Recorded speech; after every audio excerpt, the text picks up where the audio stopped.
Supreme কোর্টের পর্যবেক্ষণ মিডিয়ার মাধ্যমে জেনেছি। খুব স্বাভাবিকভাবে যে কোনো রাষ্ট্রবাদী দেশভক্ত নাগরিক তিনি সুপ্রিম কোর্টেই বসুন আর ক্যাবিনেটেই বসুন আর সাধারণ জনগণ হোক, কেউ চায় না দেশের মধ্যে অবৈধ অনুপ্রবেশকারী থাকুক। এটা কোনো দেশভক্ত নাগরিকে চান না। সুপ্রিম কোর্টের পর্যবেক্ষণ কার্যকর। আমরা বিশেষ করে পশ্চিমবঙ্গ আমরা এই অবৈধ বাংলাদেশি মুসলিম অনুপ্রবেশকারী নিয়ে আমরা চিন্তিত এবং আমরা পীড়িত। আমাদের কন্যা বোনেরা লাভ জিহাদে আক্রান্ত। আমরা চাই এদের বিরুদ্ধে কঠোর ব্যবস্থা নেওয়া হোক এবং একইভাবে কলকাতা হাইকোর্টে যে মামলা পেন্ডিং রয়েছে, রাজ্য সরকার যে জমি প্রায় 600 কিলোমিটার দিচ্ছে না ফেন্সিং করার জন্য, সেটাও দ্রুত নিষ্পত্তি হোক, জমি দিতে বাধ্য হোক এই মমতা ব্যানার্জি সরকার। যারা জামাতিদের সমর্থন করছে বাংলাদেশি, তাদের সেই সরকার দিক, এটাও আমরা চাই। আমি আপনাকে বলি, আজকে মাননীয় মুখ্যমন্ত্রী আইপ্যাকের তৈরি করা চিত্রনাট্য উন্নয়নের পাঁচালী প্রকাশ করেছেন। এটা আইপ্যাকের চিত্রনাট্য, এতে কী কী আছে আমি আজকে বলে দিলাম। কাল থেকে তৃণমূলের নতুন একটা ক্যাম্পেনিং আজকে লঞ্চ হয়ে গেছে। পাঁচালী, উন্নয়নের পাঁচালী, ঢপের পাঁচালী, হতশ্রী পাঁচালী, জলাঞ্জলির পাঁচালী। এটাতে প্রত্যেক বিধানসভায় 15 জনের টিম গঠন করা হয়েছে। 3টে টিমে বিভক্ত করা হয়েছে মিথ্যা প্রচার করার জন্য। এরা প্রত্যেক গ্রাম পঞ্চায়েতে যাবে, মন্দির দর্শন করবে, তারপরে জনসভা করবে, কমিউনিটি লাঞ্চ করবে। প্রচুর অবৈধ টাকা এদের খাওয়াচ্ছে, খেয়ে নিন সবাই।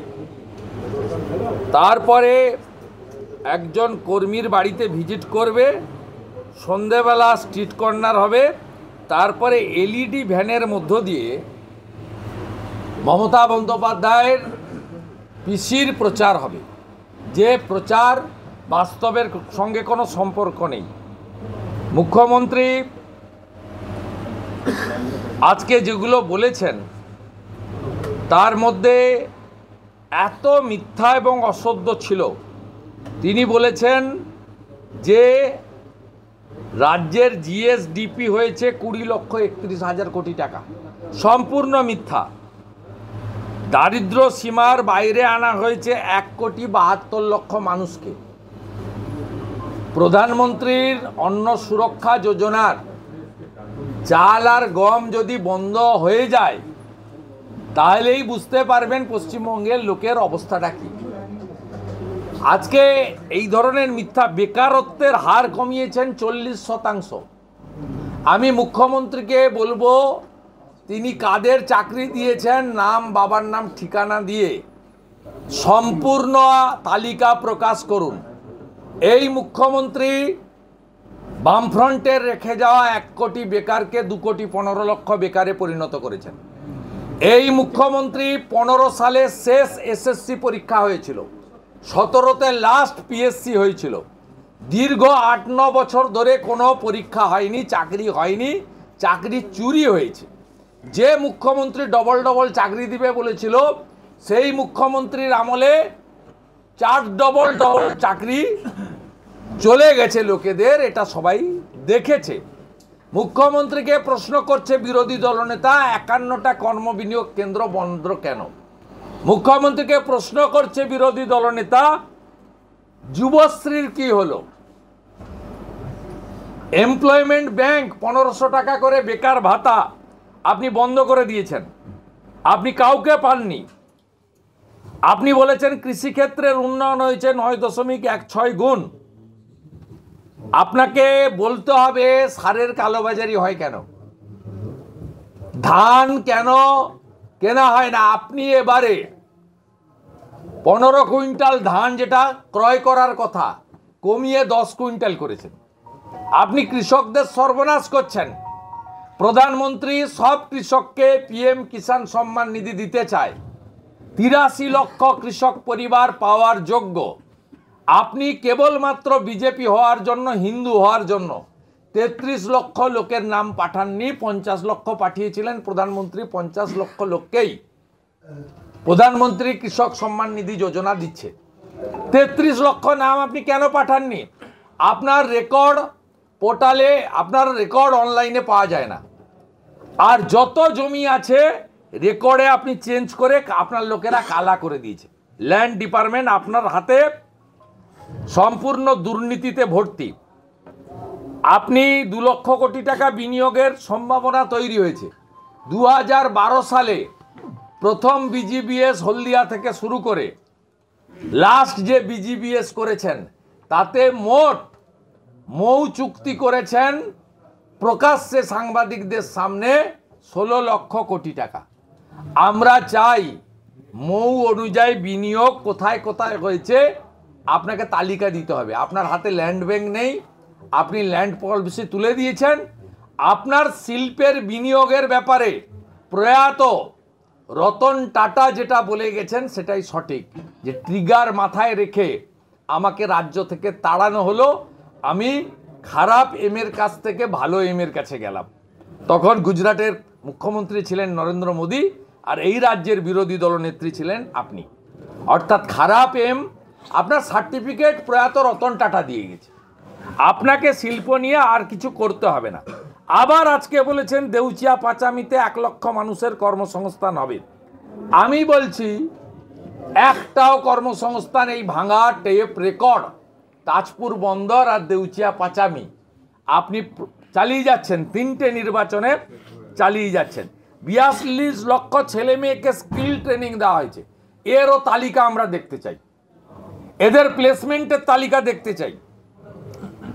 আপনার আমলে স্বাস্থ্য বাজেটে 6 গুণ বৃদ্ধি হয়েছে।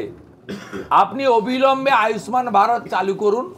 মিথ্যাচার মুখ্যমন্ত্রীর উন্নয়নের পাঁচালী নয়, মুখ্যমন্ত্রী মমতা ব্যানার্জির নেতৃত্বে দুর্নীতি, তোষণ আর সীমাহীন স্বেচ্ছাচারিতার পাঁচালী মুখ্যমন্ত্রী প্রকাশ করেছেন। এবং আমরা বলি এটা জলাঞ্জলির পাঁচালী।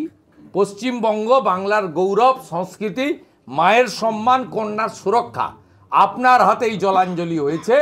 এর উত্তর অভয়ার বাবা মা সঠিকভাবে আপনাকে দিতে পারবে। তাই এই মুখ্যমন্ত্রীর বিরুদ্ধে ভারতীয় জনতা পার্টি যথাসময়ে রাজ্য স্তরে ব্যর্থতার শ্বেতপত্র প্রকাশ করা শুধু নয়, 294টা বিধানসভা কেন্দ্রে আপনি 11, 16, 21-এর বাজেটে, ডিপার্টমেন্টাল বাজেটে কি কমিট করেছেন আর কি করেছেন। আমরা জানুয়ারি মাসে প্রতিটা বিধানসভাতে উপস্থিত হয়ে আপনার বিরুদ্ধে, আপনার নির্বাচিত এমএলএদের বিরুদ্ধে আমরা চার্জশিট দাখিল করব।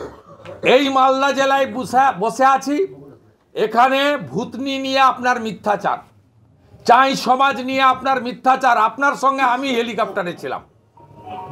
আপনি 16 সালে সাবিত্রী মিত্রকে জেতানোর জন্য চাই সমাজকে প্রকাশ্যে বলে এসেছিলেন, আপনি পূরণ করেননি।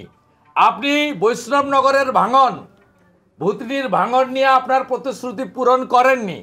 আপনি চাঁচলকে, গাজলকে পৌরসভা করবেন বলেছিলেন, আপনি করেননি। এই মালদা জেলাতে আপনি আম এবং লিচুর উপরে অনেকগুলো ফুড প্রসেসিং ইউনিটের কথা বলেছিলেন, আপনি করেননি। আপনি এই জেলার মানুষকে কর্মসংস্থান দিয়ে পরিযায়ী শ্রমিকদের ফিরিয়ে আনার কথা বলেছিলেন।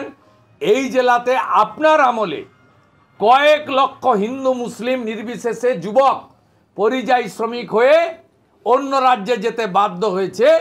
তাদের যখন মৃতদেহ আসে লোকের চোখের জল পড়ে, আর আপনার ডিএম আর মন্ত্রীরা যায় 2 লক্ষ টাকার চেক আর ফুল নিয়ে তো খিঁচ মেরি ফটো করতে।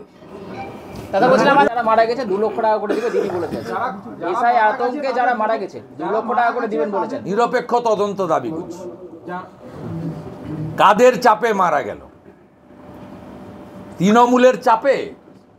মৃত অবৈধ ভুয়া ভোটার রাখার জন্য সবচেয়ে বেশি যদি কেউ চাপ দিয়ে থাকে, বিডিওরা চাপ দিয়েছে, তৃণমূলের নেতারা চাপ দিয়েছে। নিরপেক্ষ সংস্থাকে দিয়ে, সিটিং বিচারপতিকে দিয়ে তদন্ত করে কার চাপে যদি মারা যায়, সত্যি মিথ্যা আমি জানি না, এই সময়কালে কেউ অসুস্থ হয়েও মারা যেতে পারে। কোচবিহারে একজন দুর্ঘটনাতেও মারা গেছে, রোড অ্যাক্সিডেন্ট। আমি নিরপেক্ষ তদন্ত দাবি করছি। চাপ যদি কেউ দিয়ে থাকে, তৃণমূলের নেতারা দিয়েছে। চাপ যদি কেউ দিয়ে থাকে, দলদাস এক শ্রেণীর ভিডিও যারা ইআরও এইআরও আছেন তারা দিয়েছেন। ভারতীয় জনতা পার্টির সঙ্গে এর কোনো সম্পর্ক নেই। 2208টি বুথে একজনও কেউ ভোটার বাদ গেল না, কি বলবেন? এইটার মধ্য দিয়ে প্রমাণ হয়েছে ওই 2208টা জায়গাতে গেলে অমরত্ব প্রাপ্তি হবে। যাদের বয়স 75 পেরিয়ে গেছে তাদের এবং তাদের পুত্র কন্যাদের বলবো, বাবা মাকে যদি শতায়ু আয়ু করতে হয় এই বুথে পাঠিয়ে দেন, বাড়ি কিনে রাখেন। এত মিথ্যাচার, এটা একটা বড় জলজান্ডর চিটিংবাজির প্রমাণ। 23 বছর ধরে ওই বুথগুলোতে কেউ মারা গেলেন না, কোনো কন্যা বোনের বিবাহ হলো না, শিফটিং হলো না, এটাকে বিশ্বাস করতে হবে। তাই আমরা কালকে সঠিকভাবে 50 জন এমএলএ ইনক্লুডিং স্টেট লিডার্স, আমি এলওপি থেকে আমরা কালকে যে কথাগুলো বলেছি সেই কথাগুলো ইলেকশন কমিশনকে তদন্ত করে কার্যকর করতে হবে। দিদি বলেছে কল্যাণ আমার অপমান, কল্যাণ আমার বিচারপতিকে অপমান করেছে, কল্যাণ প্রধান বিচারপতিকে অপমানের দুঃসদ্দা। ও সব সময় মদ খেয়ে থাকে, রেজিস্টার্ড মাতাল। 4 তারিখে বিএলওরা কমিশন ঘেরাও করবেন। 4 তারিখে 4 ডিসেম্বর বিএলও তো পুলিশ বসিয়ে রেখেছে তো সামনে, 144 ধারা আছে, অথচ পুলিশ বসিয়ে রেখেছে, মাইক বাজাচ্ছে। ওই জন্য বলি, ইতিমধ্যে সিদ্ধান্ত হয়েছে, আমি শুনেছি যে সিও অফিস শিফট করে যাচ্ছে, তারা জায়গাও পেয়েছে শিপিং কর্পোরেশনের ইন্ডিয়াতে। অবিলম্বে কেন্দ্রীয় বাহিনীর নিরাপত্তায় নির্বাচন আধিকারিক তার অবজারভারদের দেওয়া উচিত, যাতে এই উচ্ছৃঙ্খল জেহাদি জঙ্গিদের পার্টি তৃণমূল, এই কতগুলো নন বিএলও পার্টির ক্যাডার চাকরি চুরি করে যারা চাকরি পেয়েছে তাদেরকে দিয়ে এই অসভ্যতামি না করে। গতকালই আমরা অসভ্যতামি নিজের চোখে দেখে এসেছি। দাদা, দিদি বলেছে ব্রিটিশদের মতো আচরণ করছে কেন্দ্র, যুক্তরাষ্ট্রের পরিকাঠামো ভেঙে ফেলছে। দিদি আজকে বলেছে যে ব্রিটিশদের মতো আচরণ করছে কেন্দ্র। তার উদাহরণ দিতে হবে তো। উনি আগে লিখতেন প্রধানমন্ত্রী গ্রাম সড়ক যোজনা, ওনাকে আগে লিখতেন বাংলা গ্রাম সড়ক যোজনা, ওনাকে এখন লিখতে হচ্ছে প্রধানমন্ত্রী গ্রাম সড়ক যোজনা। উনি আগে লিখতেন বাংলা আবাস যোজনা, লিখতে হয়েছে প্রধানমন্ত্রী আবাস যোজনা। উনি লিখেছিলেন নির্মল বাংলা, লিখতে হয়েছে স্বচ্ছ ভারত অভিযান। উনি হাঁড়ি চিহ্ন লিখেছিলেন খাদ্য সাথী, সে বস্তার উপরে লিখতে হয়েছে প্রধানমন্ত্রী অন্ন সুরক্ষা যোজনা। ওনার এগুলো খুব কষ্ট হচ্ছে। ধরা পড়েছে চুরি, 1,25,00,000 ভুয়া জব কার্ড, 7,000 কোটি টাকা সাইফন করেছে বাংলাদেশিদের খাতে। শুধু লক্ষ্মীর ভাণ্ডার নয়, 100 দিনের কাজের টাকাও চলে গেছে বাংলাদেশি মুসলিম অবৈধ অনুপ্রবেশকারীর কাছে। আমি হিসাব দিচ্ছি মাননীয় মুখ্যমন্ত্রীকে, আপনি ইউপিএ 2-তে ছিলেন, 2004 থেকে 14 কেন্দ্রীয় সরকার আপনাকে টাকা দিয়েছে 2 লক্ষ কোটি টাকা। নরেন্দ্র মোদীজির সরকার 2014 থেকে 24 আপনাকে টাকা দিয়েছে 8 লক্ষ কোটি টাকা। আপনাকে মানরেগাতে 2004 থেকে 14 ডক্টর মনমোহন সিংয়ের সরকার টাকা দিয়েছে 14,500 কোটি টাকা। নরেন্দ্র মোদীজির সরকার 2014 থেকে 2022-22-এর পরে চুরি ধরা পড়েছে, সেই জন্য তদন্ত চলছে। এই সময়কালে মোদীজি 100 দিনের কাজে আপনাকে টাকা দিয়েছে 54,000 কোটি টাকা। নরেন্দ্র মোদীজির সরকার আপনাকে আবাস যোজনায়, প্রধানমন্ত্রী আবাস যোজনায় 40 লক্ষ বাড়ি, 30,000 কোটি টাকা দিয়েছে, যেখানে কংগ্রেস ইন্দিরা আবাস যোজনায় 4 থেকে 14 4,644 কোটি টাকা দিয়েছে। মুখ্যমন্ত্রীকে আমি এই প্রশ্নগুলো করছি, আমাকে কাগজ লাগে না, আমি মুখস্থ করে বলছি। আমি যা বলছি আপনি তার উত্তর দিন, অপোজিশন লিডার এগুলো বলছে, আপনাকে এর উত্তর দিতে হবে। হাসিমারা এয়ারপোর্টের জন্য 25 একর জমি চেয়েছে ভারত সরকার, আপনি জমি দেননি। কলাইকুণ্ডাতে এয়ারপোর্টের জন্য 37 একর জমি চেয়েছে, আপনি জমি দেননি। মালদা, বালুরঘাট, কোচবিহার এয়ারপোর্টকে স্বয়ং সম্পূর্ণ করতে বলেছে, আপনি করতে দেননি উড়ান স্কিমে। বাগডোগরাতে আরও একটা নতুন এয়ারপোর্ট করতে চেয়েছে, আপনি জমি দেননি। কল্যাণীতে, ভাঙড়ে নেতাজি সুভাষচন্দ্র বসু ইন্টারন্যাশনাল আরেকটা এয়ারপোর্ট করতে চেয়েছে, আপনি জমি দেননি। জোকা থেকে এয়ারপোর্ট মেট্রো প্রায় সম্পূর্ণ। আপনার চিংড়িঘাটাতে মাত্র 600 মিটার জটিলতা আছে, আপনি জমি মেটাচ্ছেন না। আপনি বাংলা বিরোধী, বাংলাকে পিছিয়ে দেওয়ার কারিগর। গত 1 বছরে স্কুল বন্ধ হয়েছে 8200। আপনার 14.5 বছরে ইন্ডাস্ট্রি বন্ধ হয়েছে 6888। Gondalpara jute mill, Bhadreswar jute mill, Dabur চলে গেছে মধ্যপ্রদেশে, নতুন পেট্রোকেমিক্যাল চলে গেছে পারাদীপ উড়িষ্যাতে, টাটা ছেড়েছে রাজ্য। টাটা 1 টাকা পশ্চিমবঙ্গে আপনার সময় 14.5 বছরে ইনভেস্টমেন্ট করেনি। আপনি কার দিকে আঙুল তুলে বলছেন? প্রধানমন্ত্রীর দিকে।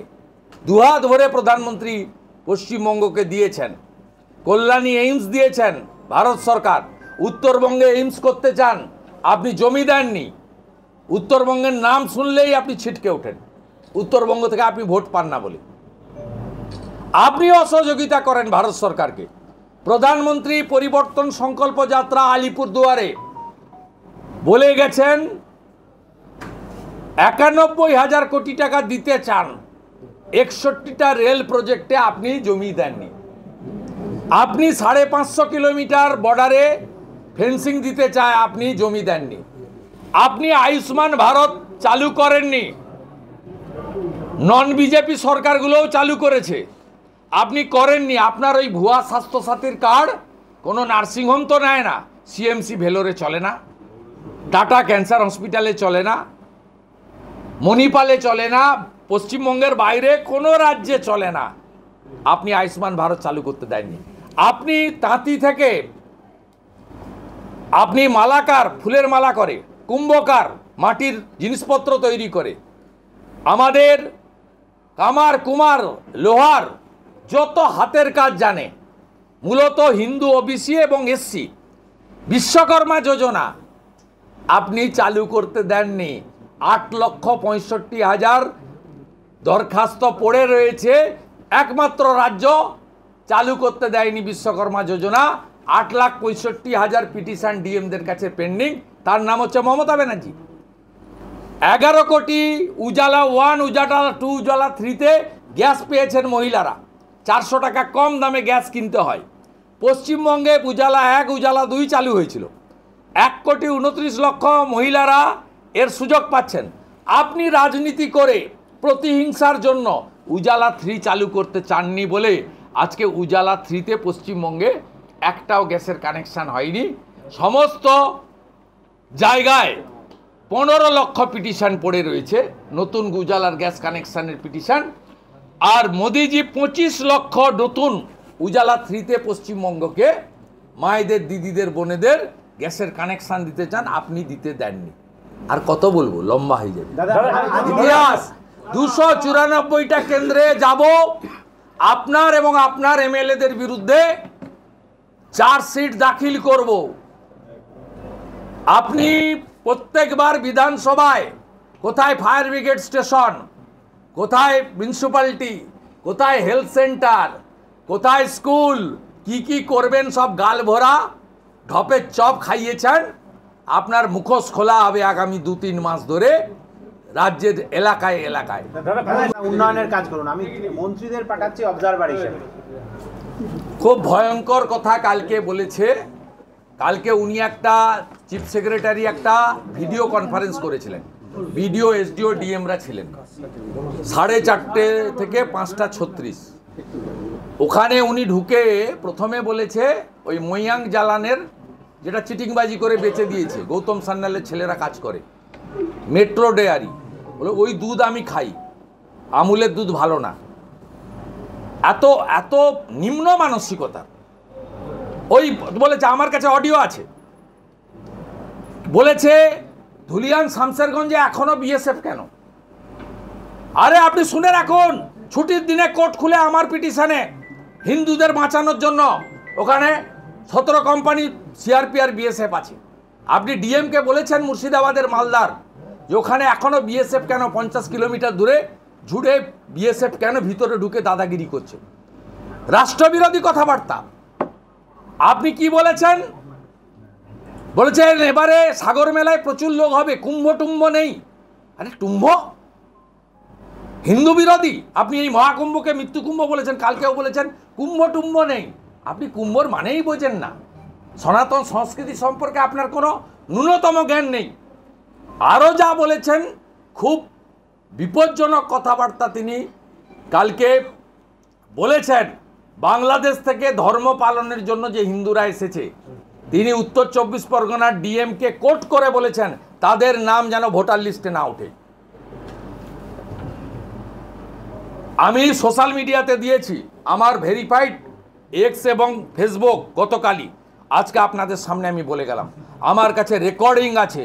উত্তর 24 পরগনার জেলা শাসককে বিশেষ নির্দেশ দিয়েছেন, সবাই শুনেছে, গোটা বাংলার বিডিও ডিএমরা এসডিওরা শুনেছে, যাতে হিন্দুদের নাম বাংলাদেশ থেকে যারা ধর্ম বাঁচানোর জন্য ভারতে এসছে তাদের নাম যাতে না উঠে বিশেষ নজর রাখতে।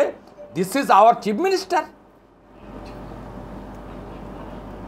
রাষ্ট্র বিরোধী, হিন্দু বিরোধী, আর মুসলমানদের ঠিক টাইট করে দিয়েছেন। ওয়াকফ অ্যামেন্ডমেন্ট বিল কি হলো? কি হলো? ঠেলায় না পড়লে বিড়াল গাছে ওঠে না। 5 মাস আগে কার্যকর হয়ে গেছে উম্মিদ পোর্টাল। যত ওয়াকফ প্রপার্টি রেজিস্ট্রেশন করতে হবে, 46টা কাগজ দিতে হবে। আপনি মুসলিমদের বলেছিলেন, একে তো মোথাবাড়ি ধুলিয়ান শামশেরগঞ্জ চালিয়েছেন, মুসলিমদের বলে দিয়েছিলেন তোমাদের কিচ্ছু করতে হবে, আমি আছি এখানে, কার্যকর করতে দেবো না। আপনি অন রেকর্ড বলেছেন। এখন কি বলছেন?